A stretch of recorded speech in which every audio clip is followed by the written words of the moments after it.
मध्य प्रदेश में कोरोना संक्रमितों का आंकड़ा तेजी से बढ़ता जा रहा है। इसके मद्देनजर सीएम शिवराज सिंह चौहान ने लोगों को संबोधित करते हुए कहा कि आज सभी शहरों में सायरन से मास्क लगाने और 2 गज की दूरी बनाने का संकल्प दिलाया जाएगा। इस दौरान जो जहां है वहीं 2 मिनट खड़े होकर मास्क लगाने और एक दूसरे से दूरी बनाए रखने का संकल्प लेगा। सीएम चौहान ने आगे कहा कि कोरोना से बचाव के लिए मास्क लगाना बहुत जरूरी है, इसलिए ये संकल्प अभियान हम शुरू कर रहे हैं। स्थिति हाथों से बाहर निकले इसके पहले ही हम संभल जाएं।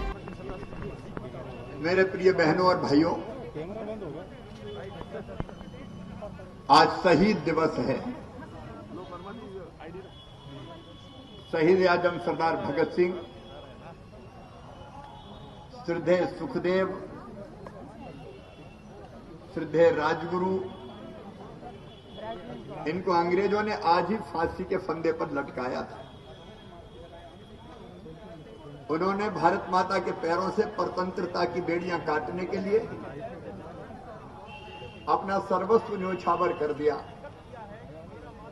वो देश के लिए मरे, हम देश के लिए जिए।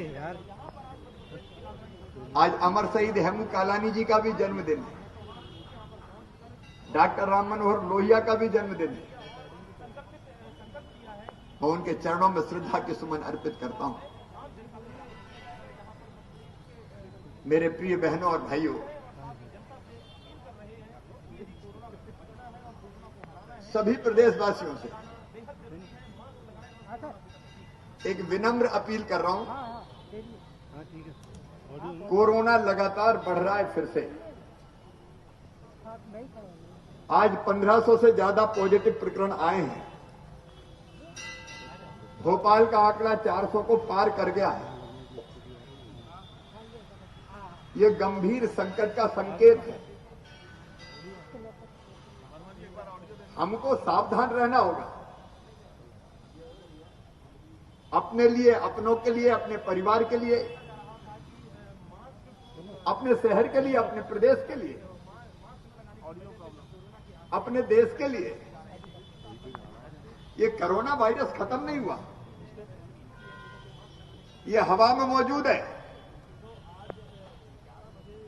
और केवल अपने यहां नहीं, पड़ोसी राज्यों में तो क्या स्थिति है। एक एक दिन में 30-30, 35-35 हजार पॉजिटिव मरीज निकल रहे हैं। अगर हम नहीं संभले तो स्थिति भयावह हो जाएगी। और इसलिए आज जो सायरन का कार्यक्रम, 2 मिनट का कार्यक्रम संकल्प का, ये कर्मकांड नहीं है मेरे बहनों और भाई। ये हमारा वज्र संकल्प, दृढ़ संकल्प, कोरोना को फिर हराएंगे। वायरस तो रहेगा,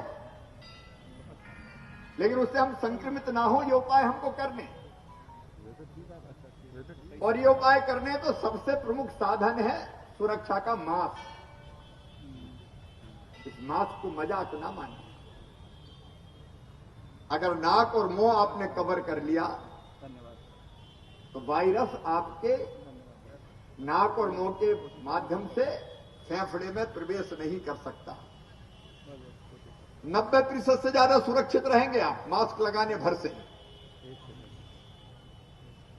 और इसलिए मैं हाथ जोड़ के सभी से कह रहा हूं, प्रदेशवासियों से कृपया करके लापरवाही मत बरतिए। कई लोग कहते हैं 1 साल से हमें तो नहीं हुआ तो भैया आगे भी नहीं होने देना है। और जो मास्क नहीं पहनते उनसे मैं कह रहा हूं, केवल आप अपने लिए खतरा पैदा नहीं कर रहे, आप अपने बच्चों के लिए खतरा पैदा कर रहे हैं, आप अपने परिवार के लिए खतरा पैदा कर रहे हैं। आप अगर दुकानदार है तो ग्राहकों के लिए खतरा पैदा कर रहे हैं, समाज के लिए खतरा पैदा कर रहे हैं। और इसलिए केवल अपने लिए नहीं, बाकी को भी बचाना है भाई। टीकाकरण का अभियान जारी है, उसमें कसर नहीं छोड़ रहे हैं। एक दिन में 3-3 लाख वैक्सीनेशन का काम हो रहा है, लेकिन उसमें भी समय लगता है। और वैक्सीनेशन का मतलब ये नहीं कि अब कोरोना आएगी नहीं। और इसलिए आज पूरा प्रदेश 11 बजे 2 मिनट के लिए थमा। शाम को 7 बजे फिर 2 मिनट हम खड़े रहेंगे। और मन में संकल्प लेंगे कि हम भी मास्क लगाएंगे, परिवार को भी मास्क लगवाएंगे। जो बिना मास्क का रहेगा उसको अकेला मुख्यमंत्री नहीं, आप भी टोकेंगे, आपको भी टोकना पड़ेगा कि भाई मास्क लगा। इससे प्रभावी उपाय कोरोना के संक्रमण को रोकने का भी हमारे पास नहीं है। और एक हफ्ता तक ये सायरन बजेगा, लेकिन खड़ा केवल आज रहना है। एक हफ्ते दोनों टाइम सवेरे 11 बजे, शाम को 7 बजे ये सायरन हमको ये बताएगा कि वायरस जिंदा है, कोरोना जिंदा है, सावधान, ये कहीं आपको ना जकड़ ले, आपको संक्रमित ना कर ले। 4000 लोगों की जान गई है मध्य प्रदेश में। हम काहे के लिए लापरवाही बरतें? और मैं अकेला नहीं कर सकता, इसलिए मैं सड़क पर खड़ा हूं आज आपके बीच। संपूर्ण समाज को करना पड़ेगा। आज मैं सब भाई और बहनों से अपील कर रहा हूं, किसी जाति के हो, किसी धर्म के हो, मेरे भाइयों, फिर से कोरोना को कंट्रोल करना है मध्य प्रदेश की धरती पर। मैं नहीं चाहता कि लॉकडाउन लगे, हम तबाह और बर्बाद हो जाते हैं, गरीब की रोजी रोटी चली जाती है, दुकान व्यापार सब बंद, तो फिर चलेंगे कैसे? और इसलिए उस भयानक स्थिति की तरफ नहीं जाना है, इसलिए सावधान रहना है। और कोई रास्ता नहीं बचा तो फिर वही रास्ता है, हम नहीं जाना चाहते उस रास्ते।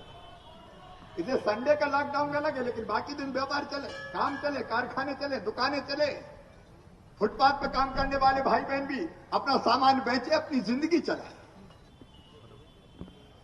और इसलिए भाई बहनों से अपील, सभी धर्म गुरुओं से अपील करता हूं, हिंदू, मुस्लिम, सिख, ईसाई, बौद्ध, पारसी, बोहरा, वो भी अपील करें।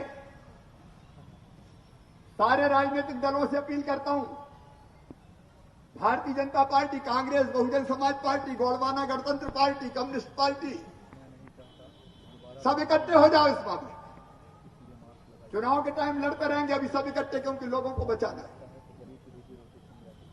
व्यापारी भाइयों से अपील करता हूं, व्यापारी संगठनों से, आपका भी प्रभाव है, आप उसका उपयोग करके आप खुद दुकान पर मास्क लगा के बैठे, और कोई बिना मास्क का आए तो टोक के उसको मास्क लगवाएं, सैनिटाइजर रखे दुकान। जितने भी सामाजिक संगठन, धार्मिक संगठन, स्वयंसेवी संगठन, Leo club, Lions club, Rotary club, कोई भी संगठन हो, इकट्ठे हो जाओ सब कोरोना के खिलाफ।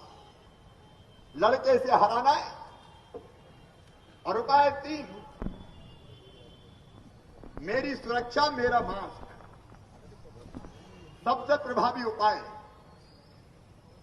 दूसरा, सोशल डिस्टेंसिंग, खूब काम धंधे करें, मैं नहीं चाहता बिल्कुल बंद करो, लेकिन दूरी बनाए रखें। और तीसरे, हाथ सैनिटाइजर से या साबुन से साफ करते रहें। और चौथी बात, मेले, त्योहार, भीड़ भाड़, ये जब तक कोरोना बढ़ रहा है नहीं होंगे। मेरी होली मेरे घर, अपने घर को होली मना लें। पानी वाली होली, रंग गुलाल, एक दूसरे को लगाने वाली होली, इससे बचना पड़ेगा मेरे भाइयों बहनों। और इसलिए मैं आज सड़क पर उतरा हूं अपील करने में। रोज लोगों को मास्क लगा रहा हूं। अब जब मुख्यमंत्री सड़क पर उतर के रोज मास्क लगा रहा है तो क्या आपकी ड्यूटी नहीं है? क्या आप भी मास्क लगाएं और लोगों को मास्क लगवाएं? एक और अपील, जो जो समर्थ हैं वो गरीबों को और कुछ ना दें, मास्क भेंट कर दो मेरे को। आप मास्क भेंट करोगे तो उसको मास्क मिल जाएंगे, मास्क के पैसे खर्च नहीं करने पड़ेंगे। मास्क सरकार भी उपलब्ध करवाने का प्रयास करेगी। मैंने सारे महिला सेल्फ हेल्प ग्रुप को कहा कि युद्ध स्तर पर मास्क बनाएं। और कई बार मास्क की जगह आप अपने अंगोछे का भी, गमछे का भी उपयोग कर सकते। नाक और मुंह पूरे कवर होना चाहिए। मुझे विश्वास है मेरे मध्य प्रदेश के भाई बहनों, हम दूसरे राज्यों की तरह अपनी स्थिति नहीं बनने देंगे। समय पर संभल जाएंगे ताकि कोरोना को हम कंट्रोल कर सकें, हमारे काम धंधे चले, बिजनेस व्यापार चले, रोजी रोटी चले, और हम कोरोना से बचते भी रहें। इसलिए आपके बीच आज सड़क पर खड़े रह के मैंने भी संकल्प किया है कि मैं तो लगाऊंगा ही, आपको भी मास्क लगवाऊंगा।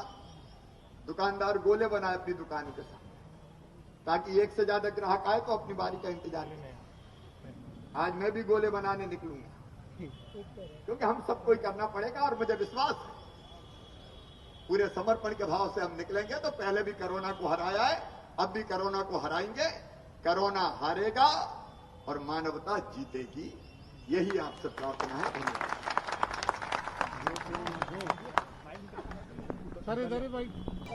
देखिए, संक्रमण खतरनाक स्थिति में पहुंच रहा है। हम सबका कर्तव्य है कि इसको रोकें, और संक्रमण को रोकने का उपाय है मास्क। मेरा मास्क, मेरी सुरक्षा, मेरी सुरक्षा मेरा मास्क। तो सब मास्क लगाएं और उसके साथ साथ सोशल डिस्टेंसिंग बनाएं ताकि संक्रमण फैल ना सके। ये प्रभावी उपाय है और उसी के लिए मैं निकला हूं। पूरा प्रयास रहेगा लॉकडाउन ना हो? पूरा प्रयास ये रहेगा कि लॉकडाउन लगाए बिना कोरोना को नियंत्रित करें, ताकि लोगों की रोजी रोटी और रोजगार बना रहे। मेरे मास्क मेरे स्लोगन के साथ में सर उतरे हैं सड़कों पर।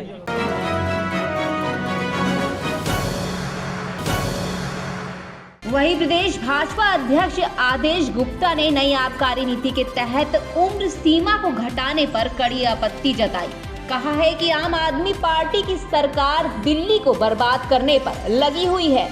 दिल्ली के इतिहास में ये काला दिन है। राजनीतिक फंडिंग के लिए सभी सरकारी शराब की दुकानें बंद कर प्राइवेट शराब माफिया को सौंपने का निर्णय लिया है। आदेश गुप्ता ने कहा कि भ्रष्टाचार को बढ़ावा देने वाली नई आबकारी नीति को रोकने के लिए आज वो दिल्ली के उपराज्यपाल से मिलेंगे। प्रदेश भाजपा अध्यक्ष आदेश गुप्ता ने कहा कि जब आप सरकार बनी थी तो वादा किया गया था कि दिल्ली के युवाओं को नशा मुक्त करेंगे। आज सच्चाई सबके सामने है। देखिए, ये लोकतंत्र और देश के संविधान की हत्या है और माननीय सर्वोच्च न्यायालय के संविधान पीठ का अपमान है। जो आज लोकसभा के अंदर किया गया, ये हिटलर शाही के अलावा कुछ भी नहीं है। एक चुनी हुई सरकार के ऊपर आप एलजी को बैठाना चाहते हैं, फिर चुनाव का क्या मतलब है? फिर लोकतंत्र का क्या मतलब है? फिर इस देश के संविधान और संघीय ढांचे का क्या मतलब है? आज दिल्ली में केजरीवाल सरकार जो बिजली पर, पानी पर, चिकित्सा पर, शिक्षा पर काम कर रही है, उस केजरीवाल मॉडल को, उस दिल्ली मॉडल को पूरे देश में स्वीकार्यता मिल रही है। इससे बौखलाकर भारतीय जनता पार्टी ने ये बिल आज लोकसभा में पास किया है अपने बहुमत के जोर पे। लेकिन मैंने राज्यसभा के अंदर इस बिल के इंट्रोडक्शन को अपोज किया है, क्योंकि दिल्ली को विधानसभा जो मिली वो 69वें संशोधन से मिली, संविधान संशोधन से मिली, और आप गैर संवैधानिक ढंग से ये बिल लेकर आ रहे हैं। इसमें मैंने अपने सारे पॉइंट्स लिखे हैं और मैंने राज्यसभा में इस बिल के इंट्रोडक्शन का, इस बिल को इंट्रोड्यूस किए जाने का विरोध किया है। दूसरी तरफ आप लोग खुली चुनौती दे रहे हैं, बीजेपी को कह रहे हैं कि आप एनसीटी बिल पर हमारे साथ खुले तौर पे चर्चा कीजिए। क्यों कर रहे हैं? नहीं, क्योंकि वो लोग एक अलोकतांत्रिक, एक गैर संवैधानिक काम कर रहे हैं। वो इसको जायज ठहराने की कोशिश कर रहे हैं। एक चुनी हुई सरकार के ऊपर एलजी को बिठाना कैसे जायज हो सकता है, आप मुझे बताइए। तो इसलिए हम उनको खुली चुनौती देते हैं, वो बहस करें इस पे। कल को बंगाल में हारेंगे, वहां राज्यपाल का शासन कर देंगे। पूरे देश में जहां जहां ये लोग हारेंगे, केरल में हारेंगे, तमिलनाडु में हारेंगे, वहां राज्यपाल का शासन हो जाएगा। ये तो एक शुरुआत है, पूरे देश में अब यही होगा। और दिल्ली सरकार का एक फैसला आया है कि शराब पीने की जो उम्र है 25 साल से घटाकर 21 साल कर दिया गया है। देखिए, ऐसा है कि जो सरकार का फैसला है वो दूसरे राज्यों में भी इस तरह के नियम हैं। दिल्ली के लिए एक अलग नियम था, तो इसके कारण से ये संशोधन किया।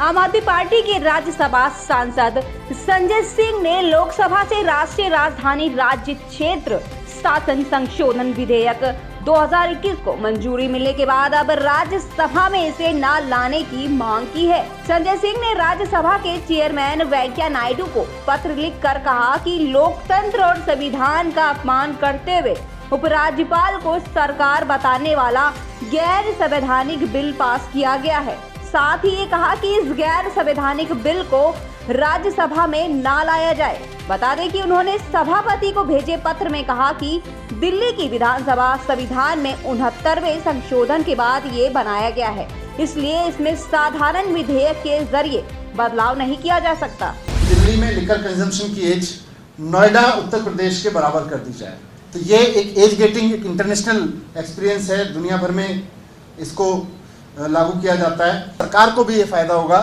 कि लगभग 20% रेवेन्यू एक साथ बढ़ेगा, क्योंकि अभी तक जो पिछले कुछ वर्षों का ट्रेंड रहा है लगभग 5% रेवेन्यू ग्रोथ होती है। तो ये हमारा एक मोटा आकलन है कि 1500 से 2000 करोड़ तक का रेवेन्यू इसमें बढ़ सकता है। दिल्ली सरकार की जो नई शराब पॉलिसी है, ये दिल्ली के अंदर युवाओं को शराब के नशे में धकेलने की तैयारी है। माननीय उपराज्यपाल जी से मिलने वाले हैं और उनसे कहेंगे कि इस शराब पॉलिसी को दिल्ली के लिए बहुत खराब है, दिल्ली के अंदर अपराध बढ़ेंगे, इस शराब पॉलिसी को बिल्कुल भी लागू नहीं किया जाए।